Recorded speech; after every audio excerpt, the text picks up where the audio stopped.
Payback channel. My name is Thomas Allen Moon. I'm the creator and host of the Payback channel. The purpose of the Payback channel is to help Americans have ordinary money-making skills, in other words, America's middle class, understand what they have at stake regarding how much America taxes, how it taxes, and who it taxes. In this episode, I'll discuss why it's necessary in today's economy to make taxes more progressive if capitalism is to work for everyone. America's chosen capitalism as the economic system best able to assure the greatest degree of prosperity for the greatest number of Americans. As a result, capitalism has helped make America the wealthiest society in history. For capitalism to do its best for the greatest number, economic policy, and tax policy in particular, must be consistent with the principles that make capitalism work. To understand the importance of how tax policy affects capitalism, it must be viewed in context. Capitalism is based on the following principles: the private ownership of property, the rule of law, individual liberty, open, honest, and competitive markets for the production, distribution, and purchase and sale of goods and services, a proper balance between the capital available for investment and the capital available for consumption. Economic policies that corrupt any of these principles prevent capitalism from creating the most wealth for the greatest number. Some principles of capitalism are protected by law, which makes them less subject to corruption, and some are matters of policy, which makes them more subject to corruption. Private ownership of property, the rule of law, and individual liberty are enshrined in the Constitution as foundational. Open, honest, and competitive markets are safeguarded from corruption by laws and regulations prohibiting fraud, restraint of trade, and anti-competitive practices. Striking a proper balance between the capital available for investment and the capital available for consumption is a matter of policy which is determined each year when Congress enacts a budget, which prescribes how much government will spend, on what, and for whom, and how much it will tax, how it will tax, and who it will tax. Investment is money spent on productive assets that yield a return over a period longer than 1 year. And consumption is money spent on one standard of living and is gone after it's spent.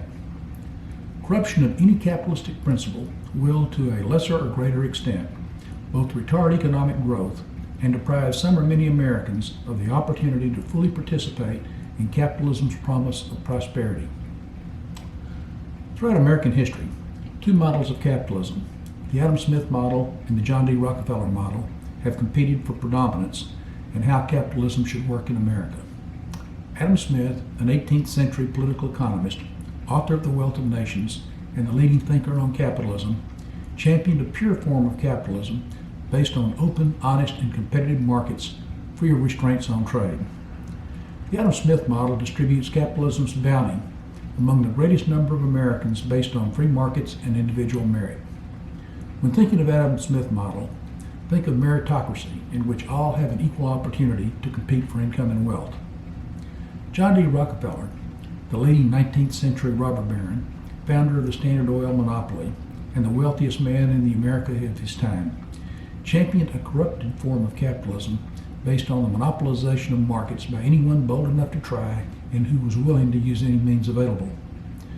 The John D. Rockefeller model distributes capitalism's bounty among a few Americans based on rigged markets and the ability of the few to subvert markets for their own benefit.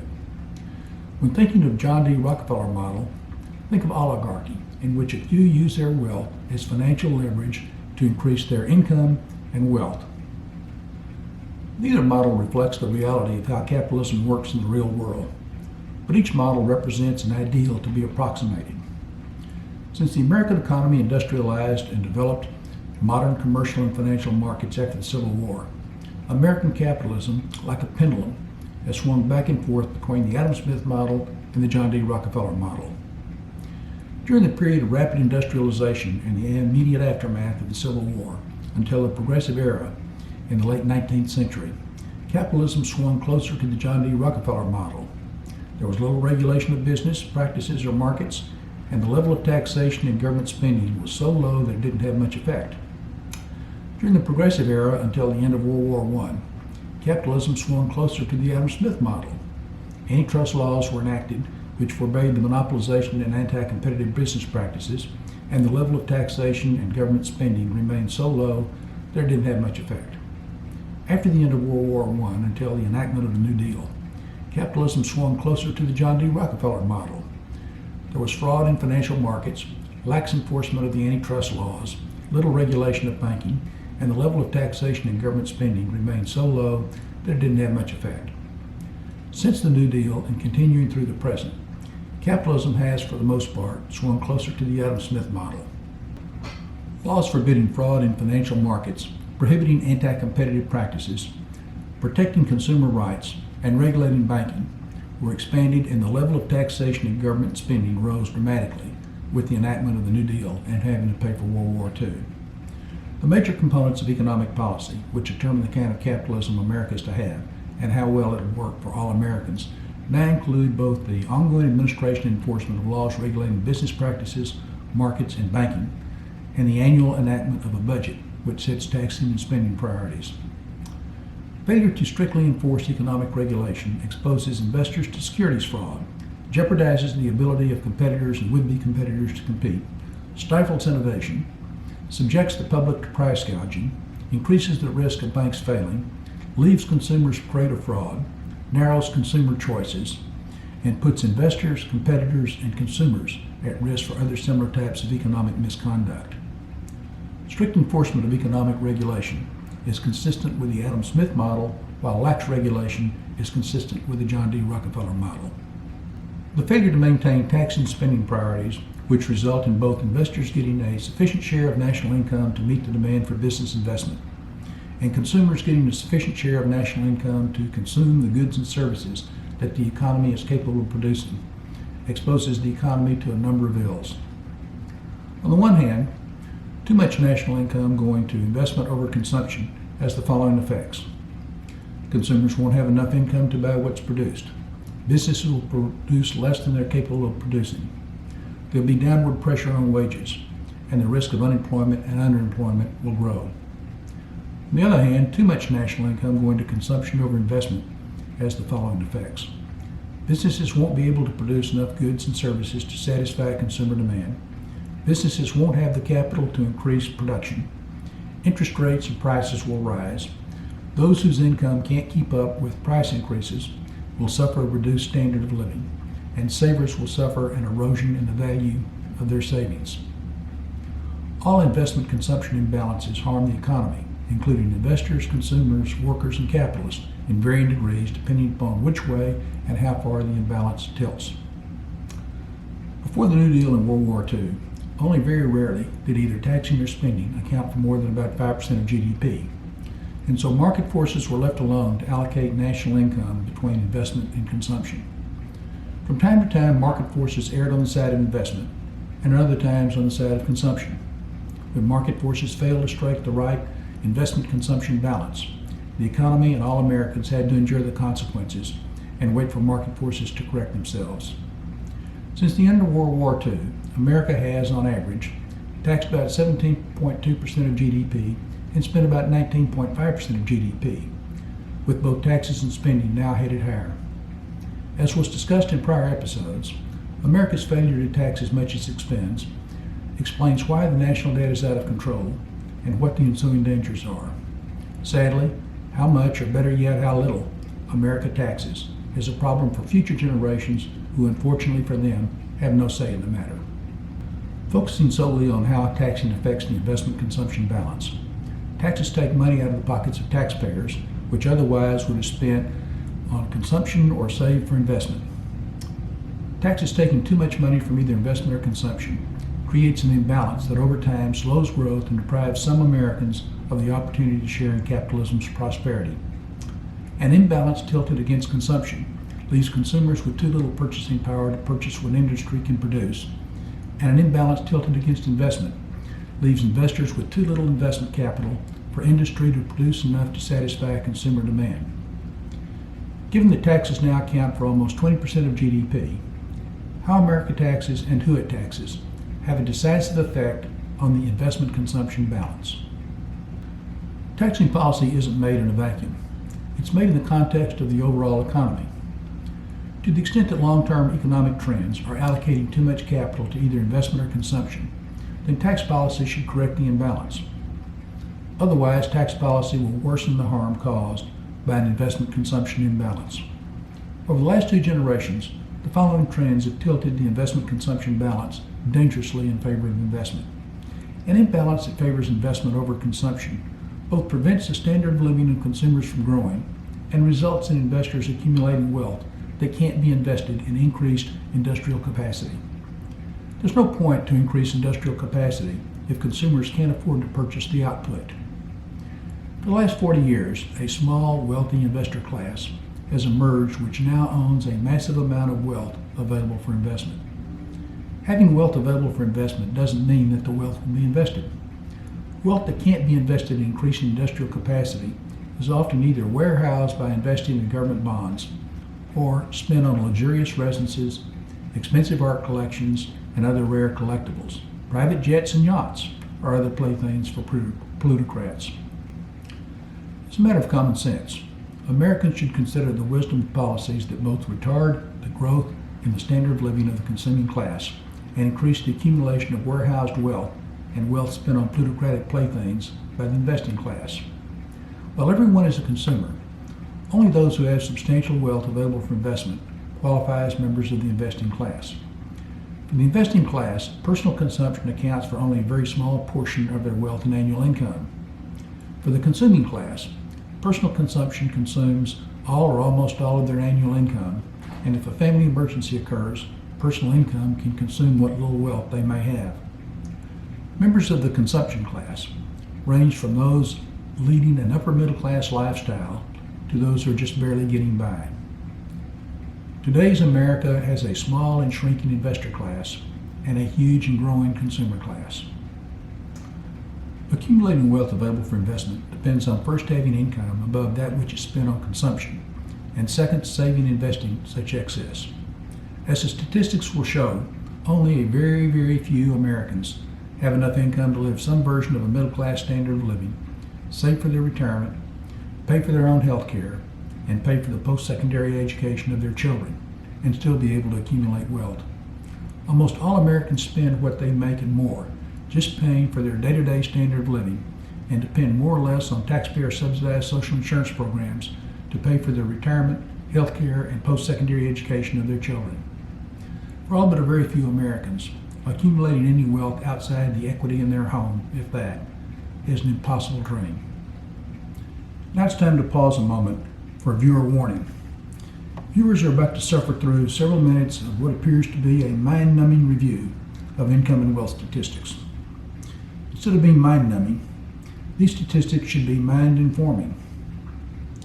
It's not possible to understand why taxes must be made more progressive if capitalism is to work for everyone, as intended by Adam Smith, unless it's fully understood just how much income and wealth have concentrated in the top 1% since 1980. In 1980, there was plenty of disparity between the bottom 90% and the top 1% in terms of shares of income and wealth. But by 2014, those disparities had grown to gargantuan proportions, not seen since the Gilded Age. While the rich were getting much, much richer, everyone else was struggling just to get by. So with that understanding, please be patient, listen, and look at the following statistics. America's national income can be divided into two categories: capital income and labor income. Capital income includes income from the ownership of stocks and bonds, business income, income from rents and royalties, and other forms of income derived from invested capital. Labor income includes income from wages, salaries, and pensions, and income earned for the performance of personal services such as the professions, entertainment, and sports. In 1980, capital income accounted for a 21% share of national income, and labor income accounted for a 73% share. By 2015, capital income share had grown by 22%, while labor income share fell by 6%. Every time a machine or computer replaces a worker, the percentage of labor share of national income falls and capital share rises. The last two generations have been much kinder to capitalists than to workers. Capital incomes growing a larger share of national income indicates an investment consumption imbalance in favor of investment. As capital income share of national income was growing, its ownership was concentrated in a shrinking number. Compared with 1980, in 2014, the average share of capital income of those in the bottom 90% fell by 30%. Those in the 90th through 95th percentiles fell by 32%. Those in the 95th through 99th percentiles fell by 23%. But those in the top 1% rose by 61%. Note that the concentration of capital was limited just to the top 1%. Not only did capital income concentrate in the top 1%, but so too did total income. As the statistics will show, on average, in inflation-adjusted dollars, all fiscal income groups seem to be much better off, but digging into the details reveals that some groups were worse off, some groups were only a little better off, and some groups were many, many times better off. Compared with 1980, in 2014, the average income of all income groups rose by 34%. Those in the bottom 50% fell by 17%. Those in the bottom 90% rose by 2%. Those in the top 10% rose by 94%. Those in the top 1% rose by 191%. Those in the top 1/10% rose by 322%. And those in the top 100% rose by 440%. It's easy to see how those in the top 1% have more than enough income to enjoy a luxurious standard of living, save for a lavish retirement, pay for the best quality health care there is, and send their children to elite universities, and after consuming all they want, still have plenty left over to invest. It's hard to see how those in the bottom 90% can eke out enough income to live a middle-class standard of living, much less save for the retirement, pay for essential health care, and pay for their children's post-secondary education. For almost all of those in the bottom 90%, accumulating wealth and investing has been and is an impossible dream. With a 34% real increase in national income between 1980 and 2014 came an even more dramatic 114% real increase in wealth. As the statistics again will show, on average, in inflation-adjusted dollars, all wealth groups seem to be much better off. But again, digging into the details reveals that some wealth groups were worse off, some were a little better off, and some were many, many times better off. Compared with 1980, in 2014, the average wealth of all wealth groups rose by 114%. Those in the bottom 50% fell by 90%. Those in the bottom 90% rose by 82%. Those in the top 10% rose by 163%. Those in the top 1% rose by 286%. Those in the top 1/10% rose by 531%. And those in the top 100% rose by 871%. Two stark facts reveal the dramatic concentration of both income and wealth in the top 1% as compared with that of the bottom 50% during the period 1980 through 2014. The average income of those in the top 1% rose by 191%, while that of the bottom 50% fell by 17%. The average wealth of those in the top 1% rose by 286%, while that of the bottom 50% fell by 90%. In today's economy, there's only one investor class, and that's the top 1%. Everyone else falls into consumer class. Falling industrial utilization rates are a consequence of an investment-consumption imbalance favoring investment. Industrial utilization rates reflect the percentage of industrial capacity that's used to produce goods for consumption.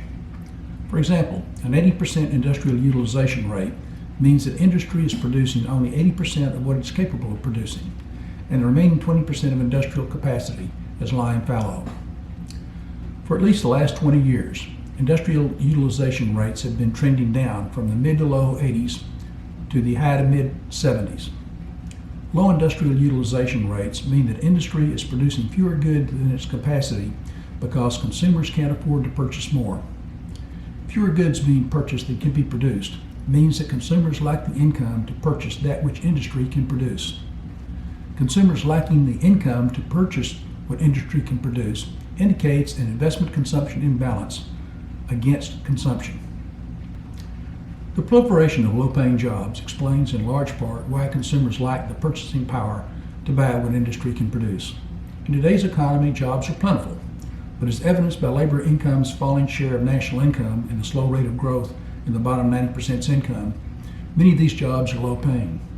As discussed in prior episodes, two inexorable market forces, globalization and automation, have worked in tandem for at least the last two generations to both suppress the wages of most of America's workforce and increase business profits.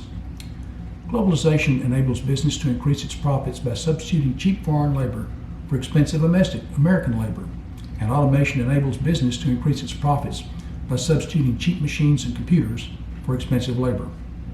Globalization and automation explain most of why labor's income share of national income has been shrinking and capital income share growing. Low-paying jobs are good for individual businesses because they result in higher profits, but they're bad for an economy as a whole because they result in consumers having too little income to purchase goods that industry is capable of producing. For about two generations, the consuming class, those in the bottom 90%, have suffered shrinking shares of both income and wealth, while the investor class, those in the top 1%, have enjoyed growing shares. These trends have dangerously upset the investment-consumption balance because the investor class has acquired far more wealth than is needed to provide the investment capital necessary for industry to produce more goods and services that consumers can afford to purchase. And the consuming class has lost the purchasing power necessary to purchase what industry can produce. Ending the imbalance against consumption depends on increasing the consumer's class's income. Both consumers and investors would be better off if consumers had enough income to purchase what industry is capable of producing. With more income, consumers would buy more of what industry can produce, resulting in their having a higher standard of living, and investors' businesses would sell more goods, resulting in their reaping higher profits. When investment and consumption are in balance, the economy grows faster, and more Americans will have a higher standard of living. For capitalism to produce the greatest amount of wealth for the greatest number, market forces, including globalization and automation, must be left free to work their will. Attempts to shield workers from low wages and job loss by curbing globalization and automation would rob capitalism of two of its most effective tools for enriching the economy: competition and innovation. In a single bold stroke, job loss and low wages for many workers with ordinary skills could be ended, at least for a while, by enacting a law that banned both the use of robots and computers and the sale of products manufactured outside of America. For every job saved by such action, many more high-skilled jobs would be lost and American business would be hamstrung. With business stripped of its ability to innovate and use the best workers available at the best price, and businesses would become uncompetitive and the economy would stagnate. A stagnating economy would impoverish everyone, including the workers intended to be protected by curbing globalization and automation, and weaken America. Instead of tampering with market forces, tax policy should be used to redress the imbalance against consumption. The simplest and most market-friendly way to increase the purchasing power of the consumer class is to make taxes more progressive. Making taxes more progressive means taxing those with low incomes less and those with high incomes more, with the goal of increasing the purchasing power of consumers. The income tax was authorized by a constitutional amendment in 1913 because it was much more progressive than tariffs, which was the primary source of revenue at the time. Since its adoption, the income tax has been more progressive at times and less progressive at other times, depending on the politics of the time. There's nothing magic about the degree of progressivity of taxes. It's a matter of politics. From a common sense standpoint, anytime market forces tilt the investment-consumption balance too far in either direction, tax policy should correct the imbalance. If market forces allocate too much national income to consumption, then taxes should be made less progressive, and conversely, if market forces allocate too much national income to investment, then taxes should be made more progressive. Below average and falling rates of inflation and industrial utilization, combined with the intense concentration of income and wealth, are key warning signs that taxes aren't progressive enough. Above average and growing rates of inflation and industrial utilization, combined with inadequate investment capital to finance economic growth, are key warning signs that taxes are too progressive. Politics, however, often trumps common sense, and that's been the case for tax policy for most of the last 40 years. As globalization and automation have been concentrating income and wealth in the investor class, tax policy has intensified this concentration. From 1981 through 2017, there have been 5 major changes in taxation. The Reagan tax cut of 1981, the Clinton tax increase of 1997, the Bush tax cuts of 2001 and 2003, and the Trump tax cut of 2017. These changes as a whole have left taxes much less progressive than they were between the end of World War II and 1981. Reducing the progressivity of taxes in a period in which market forces were intensely concentrating income and wealth in the investor class not only accelerated the concentration, but resulted in the investor class accumulating excess wealth. Excess wealth is that wealth which can't be invested in productive investments because the consumer class lacks the purchasing power to purchase what any increased production would produce. Depending on the predilections of those in the investor class, excess wealth is either parked in government bonds or used to purchase plutocratic playthings. For those in the investor class who enjoy having their own Greek Isle, townhouses in New York and Paris, private jets and yachts, art collections, and other expensive baubles, less progressive taxes are a godsend. But for those in the consumer class who are struggling just to keep their heads above water, less progressive taxes are a curse. As long as the economy is glutted with excess wealth and starved for money for consumption, the economy will endure slow growth, the consumer class will suffer a lower than necessary standard of living, and the investor class will continue to accumulate excess wealth. In an economy glutted with excess wealth, common sense pleads for a tax policy that increases the consuming class's purchasing power and stops the accumulation of excess wealth. Adam Smith, capitalism's foremost prophet, offered advice about how to cope with an economy afflicted with the overconcentration of income and wealth, as follows. No society can surely be flourishing and happy, of which by far the greater part of the numbers are poor and miserable. Our merchants and masters complain much of the bad effects of high wages in raising the price and lessening the sale of goods. They say nothing concerning the bad effects of high profits.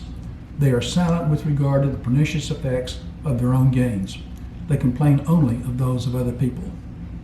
It's not very unreasonable that the rich should contribute to the public expense, not only in proportion to their revenue, but something more than in that proportion.